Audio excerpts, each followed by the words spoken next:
Hey guys, how are you doing today? I hope that you are doing amazing and fantastic. I know, 2 videos in a row.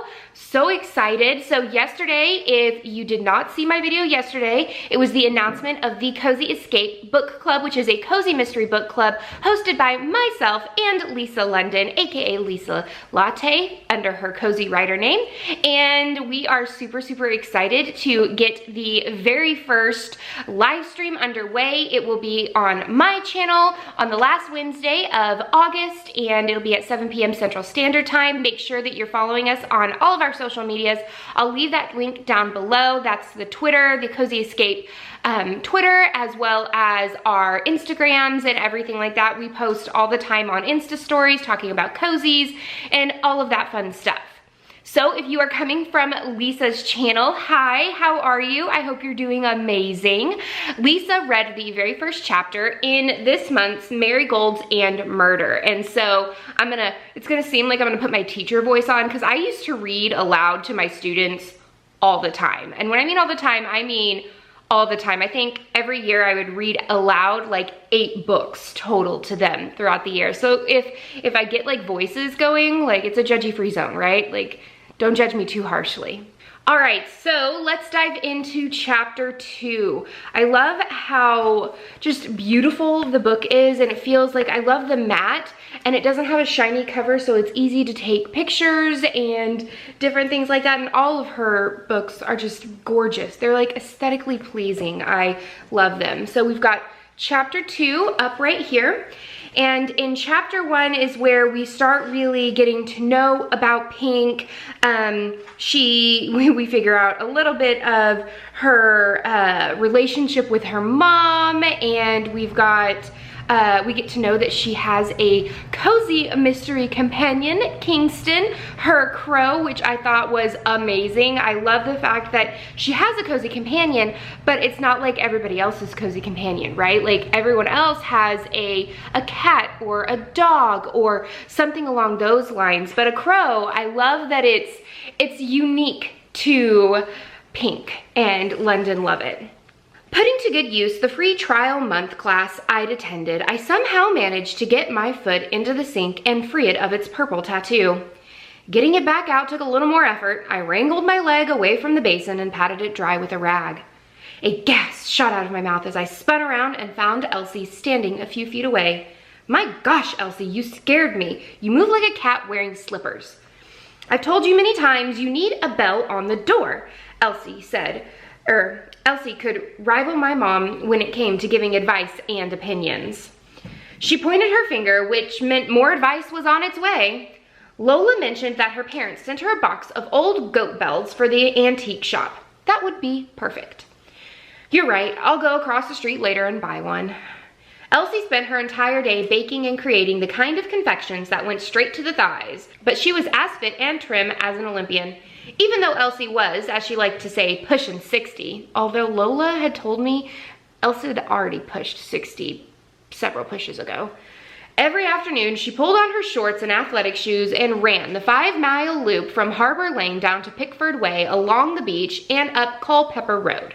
Elsie and her husband Hank, a traveling salesman who I had yet to meet because he was always traveling, had lived in Port Danby for 30 years. Elsie's Sugar and Spice Bakery was a local and tourist favorite. I'd grown so fond of her goodies, I worried that I too would have to start running the grueling 5-mile loop just to stay ahead of my treat consumption. Elsie stopped at Kingston's perch to admire him, and my crow liked to be admired. Hello, handsome. Kingston responded by bobbing his head up and down in approval like a parrot. He's going to have a head the size of a balloon if you keep calling him handsome. When I put him near a mirror, he'll stand there for hours just flirting with himself. I took a deep whiff. How's the pumpkin bread turning out? Elsie swung around quickly, nearly dislodging the hasty bun of gray peppered hair at the nape of her neck. I hadn't noticed the streak of flour on her cheek until the sun through the window highlighted it. How did you know I was making pumpkin bread? She waved away the question and provided her own answer. That's right, I forgot about you and that incredible sense of smell.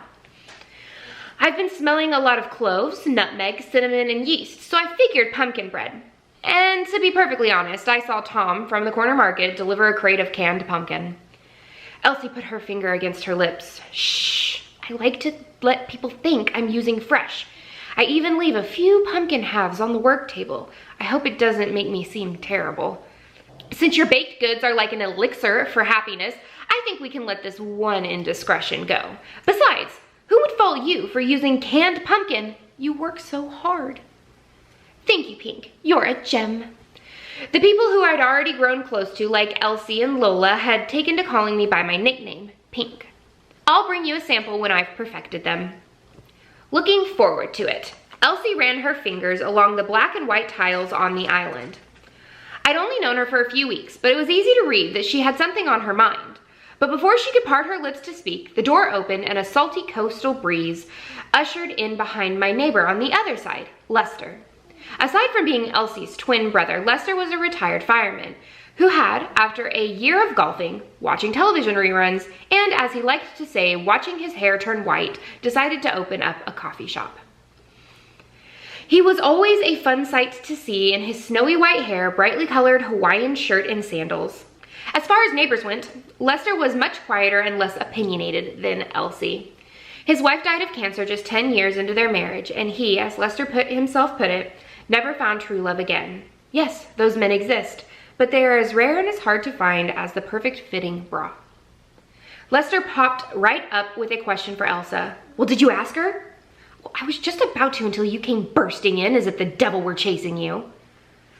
Lester took immediate offense. I did no such thing. Should I ask her? No, I'll get to it. Stop being pushy. Elsie shook her head in my direction. He was even pushy in the womb.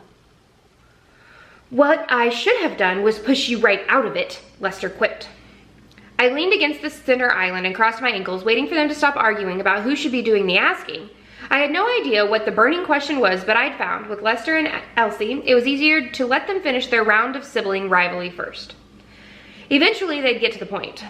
It was usually entertaining to watch, and it made me all at once thankful and disappointed that I'd never had a sibling. Of course, Elsie always came out the victor because Lester usually just got tired and gave up. We were wondering if we could put my 3 tables out in front of your shop, Elsie blurted so quickly I hadn't realized her statement was directed at me until I noticed that they were both looking expectantly at me. I pushed off the counter. Oh, you're talking to me, but why would you need to put the tables in front of my shop? Lester already has 3 tables and you have plenty of room in front of the bakery. Lester rolled his eyes at his sister's clumsy approach to the topic. Lester shuffled forward on his sandals. Here's the thing, Lacey. Since the bakery used to be here in the flower shop, he cast his blue-gray eyes around. Nice work in here, by the way. Thank you. Anyhow, the customers enjoyed getting baked goods and then picking up a coffee inside the hutch to go with their pastry. As it stands now, if they want to finish their breakfast, and if my tables are already full, they have to walk past your shop to Elsie's tables.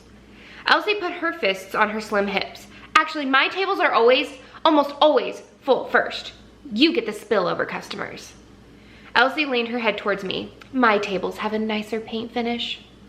Your chairs wobble, Lester noted. There's nothing wrong with my chairs, Elsie insisted. It's your big head that wobbles. Just look at him. He's always had an oversized head. He's like one of those bobble-headed Hawaiian dolls, only instead of a grass skirt, he's wearing a flowery shirt. But back to the tables. She returned her attention to me. You have plenty of space in front of your shop, and Lester and I will make sure the customers pick up after themselves. But there won't be much free space. I walked to the back corner where my rolling carts were waiting to be filled with potted flowers. Once I open for business, I plan to use these carts to lure people into the shop. I'll be rolling them out onto the sidewalk on nice days. As you can see, they're quite cumbersome. There won't be room for any tables. Otherwise, I'd be happy to help. I was new to Harbor Lane, the main street for shops and businesses, and I knew I needed to tread lightly and keep up good relationships with the other shop owners, but I couldn't change my business plan just to accommodate my neighbors. I could see the disappointment in their faces. It seemed Lester was the first to agree that it wouldn't work. He nodded. Of course you need the front of your store for your own wares, Lacey. It was silly and greedy of us to ask. He looked questioningly at Elsie, who reluctantly nodded in agreement. Yes, my brother is right. We'll make do with the table space we have. The customers will get used to it. They will just have to choose which side to sit on. Thank you for understanding, I said as I walked to the door, hoping they'd get the idea and head out. I had much more to do before my opening. Elsie's face softened and smiled. Of course, Pink, and let us know if there's anything we can do to help. Thanks. I opened the door for them and watched them walk out. Lester shuffled on his loose-fitting sandals back to the coffee hutch, and Elsie walked in her usual confident, sure-footed manner back to the Sugar and Spice Bakery. Little did I know that the last few moments had been the start of the great Port Danby table war. And my little flower shop was situated right between the battle lines. So that is chapter 2 of Marigolds and Murder, and I don't know about you, but that just screamed cozy mystery with the small town and the quibbling siblings and just the crow and everything like that. I do truly love this series so much. I have the first 9 in the series, and I love it. Let me know, are you reading Marigolds and Murder with us this month? Please let me know in the comments down below what you think. Please give this video a thumbs up and subscribe if you haven't already. And until next time, guys, happy reading. Bye.